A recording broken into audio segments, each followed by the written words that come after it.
And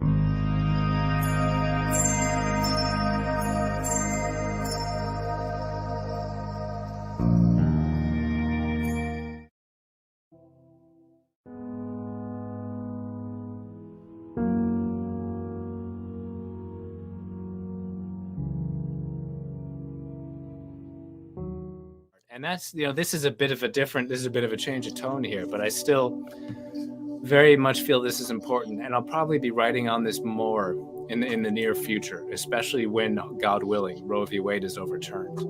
And I'm speaking especially to Americans here, but this is the same kind of thing is happening across the world here, where the faithful are being reacted against with greater and greater violence.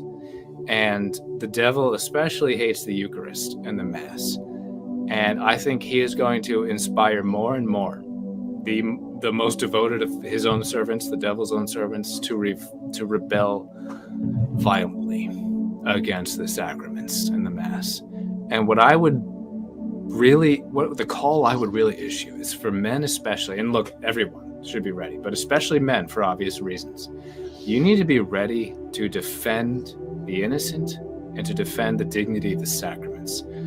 The times are coming. It could be next week, even in America, for example, that Roe v. Wade is overturned, and the pro-abortion forces out there, they have promised violence.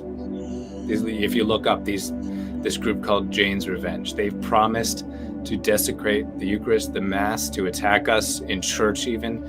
Men, you got to be ready to defend the innocent in church, but also the Blessed Sacrament, which of course is Jesus himself. Think about how many martyrs have died for the Blessed Sacrament, and that is worth dying for. I'm not saying you need to go, I'm not saying do anything stupid or imprudent, but if they're going to desecrate the Eucharist, that is worth putting your body in between. That is worth getting physically in the way of, even if they have a knife, whatever it is, and preventing from happening. So what I'm begging with this group, the Vigilance I'm working on starting, is I'm begging men to get ready physically and spiritually. Yeah, that's all right. I'm asking, and look, not everyone's physically up to the things I recommend there, and that's fine. But if you can, if you're an able-bodied man, and everyone, yes, but especially speaking to the men here, be ready. The times may well be at hand where you will have to be ready to physically protect the innocent and the Blessed Sacrament. So get your body, but above all, your soul ready for that. How do you get your soul ready for that? By being ready for death.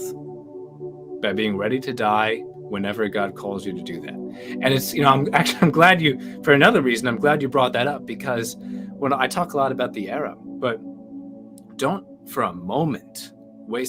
a moment of your time wondering and fretting, will I live to see the era from earth? You'll enjoy the era of peace way more from heaven than you will from earth. Heaven is way beyond the era. So don't even think about that. Think about hastening the era for the sake of your brothers and sisters on earth who are suffering now under sin and error and so much evil. Think about hastening the era because of salvation and sanctification exploding throughout the earth like never before in history. Don't fret about whether or not you'll see it from this side of the grave. You'll see it. I promise you that much.